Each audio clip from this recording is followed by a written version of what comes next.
Black Dolphin, the Cannibal Cellblock legend. Before we dive into this nightmare, make sure you're subscribed, because what you're about to hear will stay with you long after the screen goes dark. The winter wind outside Black Dolphin Prison didn't howl.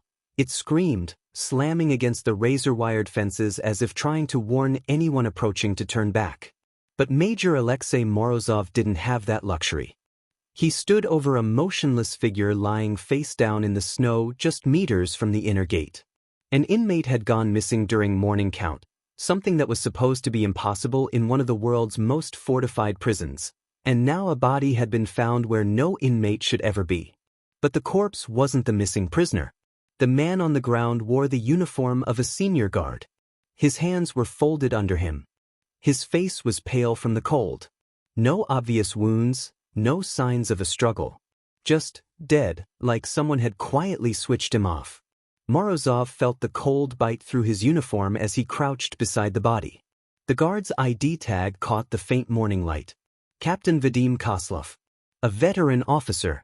Someone trusted. A thin sheet of icy haze rose from the nearby ventilation vents, the ones connected to the most notorious section of the entire facility, the Cannibal Cellblock.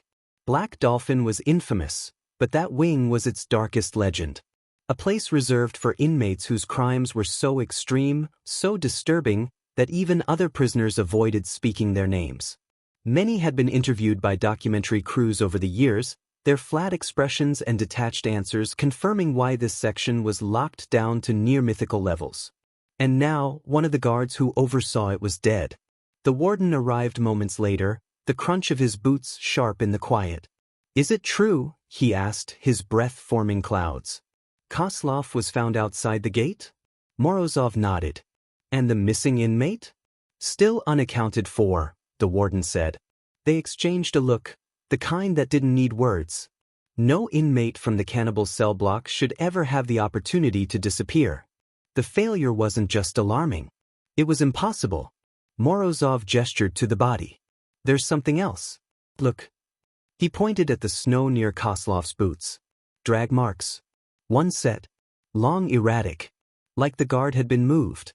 But there were no second footprints beside them. No sign of whoever dragged him. How does a man get dragged in the snow without another set of tracks? Morozov muttered. The warden swallowed hard. "Security cameras?" "Being pulled now," Morozov replied. Inside the control room, guards huddled over monitors. Footage from the previous night flickered onto the screen. Empty hallways. Locked cell doors. The usual routine checks. Nothing unusual until 2:17 a.m. A shadow appeared. Human-shaped, but blurred. Not walking in the frame, sliding.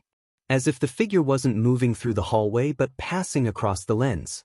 When the image stabilized, Morozov felt the temperature in the room drop even further. The figure was Koslov.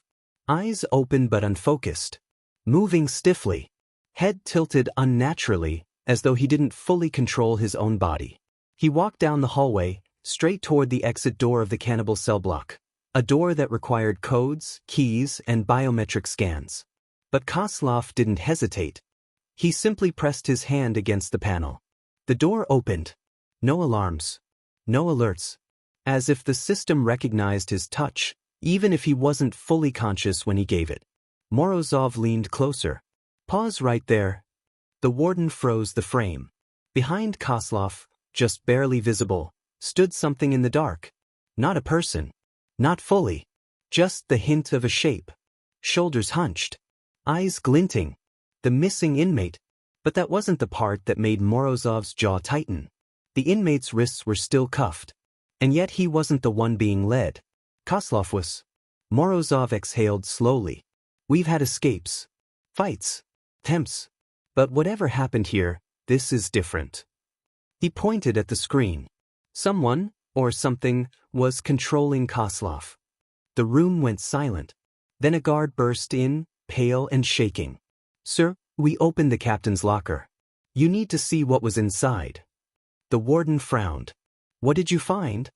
The guard swallowed hard, voice trembling. "A recording. And a note. The note says, 'Don't open it unless you're ready to know why he helped us.'" Morozov felt a chill spread down his spine. "What's on the recording?" he asked. The guard hesitated. It's Koslov. Talking. Explaining something he should never have known. The warden stepped back. Explaining what? The guard closed his eyes. How the cannibal cell block formed, and why one inmate swore he wasn't done yet. The recording room was silent except for the hum of the old playback machine. Morozov stood with his arms crossed, jaw tight, as the warden slid the tape into the device. The guard who had found it watched from the corner, clearly wishing he were anywhere else. A click. Static. Then a voice. Captain Vadim Koslov. But not the confident, disciplined tone they all knew. This voice trembled, stripped of authority, teetering between fear and resignation. "If you're hearing this," Koslov began, breathing uneven. "Then something has happened. Something I couldn't stop." Morozov's eyes narrowed. Couldn't stop? Koslov was one of their toughest officers. "I didn't want to be assigned to them," Koslov continued. "Nobody does. The Cannibal Cellblock, the men in there don't think like normal criminals. They don't talk like them. Some don't talk at all. They just watch. They study you, like animals waiting for the handler to slip." A chair scraped in the recording, as if Koslov shifted closer to the microphone. "But one is different. You know him as Viktor Raskov. But the world doesn't know half the truth. They call him a cannibal because that was the part investigators could prove. They don't know the part they couldn't." Morozov felt a weight settle in his chest. Raskov, the missing inmate. A man with a past so disturbing that even other violent offenders refused to be housed anywhere near him. Koslov continued. "I've been watching him for months. Raskov, he listens through the vents. He memorizes steps in the hallway. He counts the clicks in the locks. Every detail. But he never tried to escape. Never even asked for anything." Another pause. "Until last week." The recording crackled. Koslov whispered now. "He started telling me things. Personal things. Stuff I've never written down, never said aloud. He knew where I grew up. He described the inside of my mother's house, a place he's never seen. He told me about a scar I got as a child, under my shirt." Morozov shot a glance at the warden. Raskov was isolated 23 hours a day. How could he know any of that? Koslov spoke again. "He talks through the feeding slot at night. And he never asks questions. He just tells you what you dream about, what you fear. And then, he tells you what he wants." The audio shifted, as though Koslov leaned closer. "I think I let him out. But I don't remember doing it. My access logs say I opened the door. My fingerprints verified it. But I swear I didn't. I wasn't even near that hallway." A shaky breath. "He said he needed one night. One night outside his cell to finish something. And he said I would help him because he already lived it." Morozov's brow furrowed. "Already lived it? What does that mean?" Koslov answered as if responding to the question. "He said this has all happened before." The room tensed. Koslov's voice grew weaker. "I'm losing blocks of time. Hours gone. I find myself standing in places I don't remember walking to. I think he's inside my head. I think he's inside all of our heads. I don't know what he is." Static roared for a moment before the recording stabilized. "But that's not the worst part," Koslov whispered. "Last night, he told me why he was taken to Black Dolphin. The part that was never released. The victims they never identified. The ones they never found." A long, shaky inhale. "He said he hid them inside the prison." Morozov stiffened. Inside the prison? That wasn't possible. No bodies had ever been discovered inside the facility. Koslov's final words came out broken, terrified. "If he gets out, you won't be able to stop him.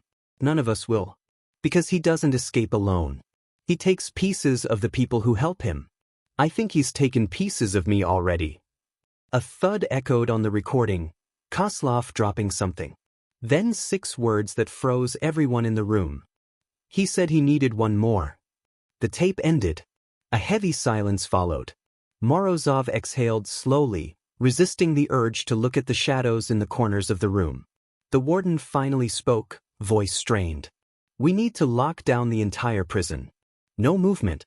No transfers. We find Raskov before he... The lights flickered, then died. The emergency alarm stayed silent, which was never supposed to happen.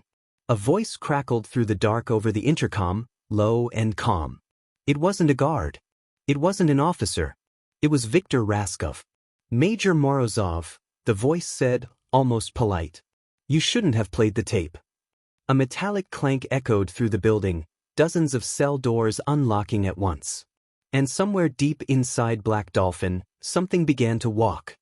The emergency lights finally flickered on, dim red beams that painted the corridors like a crime scene frozen in time. Morozov didn't wait for a full systems check. He drew his flashlight and motioned the warden and 2 guards to follow. The prison felt alive now, humming with something far worse than an escape attempt.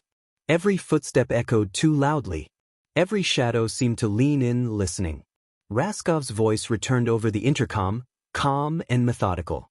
You're late, Major. I expected you already. Morozov ignored him, pushing deeper into the corridor leading to the Cannibal Cellblock. The heavy steel door at the far end, normally sealed with magnetic locks, stood open by several inches. A thin draft whispered through the slit, carrying the smell of metal and something faintly sweet. The guards exchanged nervous looks. They all knew that scent. Blood. Not fresh. Morozov tightened his grip on the flashlight. Stay close. No one breaks formation. They pushed through the steel door. The Cannibal Cellblock was built like a bunker within a bunker, concrete reinforced with more concrete, every cell designed to hold men who'd spent decades studying human vulnerability. But as Morozov swept the hallway with his light, he froze. Every cell door was open. Every inmate was gone. The warden stumbled back. This is impossible. The locks can't open without someone with Koslov's clearance, Morozov finished. Which means Raskov planned this for months. He stepped forward and noticed something carved into the floor. Deep scratches. Letters. Words dragged by shackles or fingernails. He knelt and traced the grooves with his glove. We were always here. Before he could react, a faint tapping echoed from the far end of the cell block. Slow. Deliberate. Like someone knocking on a hollow wall. Morozov followed the sound to cell 17, the former cell of Viktor Raskov. The metal door was wide open, yet the inside was untouched. Bed perfectly aligned. Table bolted down. Nothing disturbed. The wall behind the bunk. A panel had been removed, revealing a narrow crawlspace descending into darkness. Fresh footprints, bare, human, smeared, led down. The warden's voice cracked. This wasn't on any blueprint. Morozov stepped inside the crawlspace entrance. The air was colder here, heavier. Something echoed faintly below. Movement. Or breathing. He signaled for the guards to follow him down. The passage spiraled deep beneath the prison, opening into a chamber lit only by Morozov's beam. The room was cramped, circular, and the walls were lined with old storage crates, rusted tools, and forgotten maintenance pipes. But at the center of the room lay something far more disturbing. Bones. Not arranged randomly. Arranged purposefully, like a pattern, a message. The bones formed a circle around a chair. On it sat an inmate, one of the missing ones, alive but dazed, eyes unfocused. Morozov approached slowly. What happened down here? He whispered. The inmate didn't blink. He said he needed us to remember, the man murmured. He said the prison forgot, but he didn't. Morozov leaned closer. Where is Raskov? The inmate finally turned his head, gaze sharp as a blade. Behind you. Morozov spun. But it wasn't Raskov. It was the second guard, one of the men who had come with him. He was shaking, pupils blown wide, lips trembling. I don't know how I got here, the guard whispered. Then his voice shifted, deepening, smoothing, becoming chillingly familiar. You walked, Raskov's voice said through him. Just like Koslov. The guard lunged. Morozov dodged, grabbing the guard's wrist and slamming him against the wall. The warden helped restrain him as the guard thrashed violently, fighting a battle inside his own mind. Then, silence. The guard went limp. A voice echoed from the crawlspace above, calm and close. Good. Now you're all here. Raskov stepped into the chamber. Not rushed. Not frantic. Composed, almost serene, like he had been waiting for this exact moment. Why? Morozov demanded. Why kill Koslov? Why all this? Raskov tilted his head. Koslov freed me before. Years ago. He didn't remember because they buried the truth. They buried what I told them. He gestured around the chamber. This is the original prison foundation. They used it long before your records began. Bodies were stored here. Forgotten here. He stepped closer, eyes glinting with something Morozov couldn't name. I didn't hide victims inside the prison, Raskov said softly. The prison was already full of them. Before the warden could react, a heavy rumble shook the chamber, the electric locks slamming shut across the entire complex above.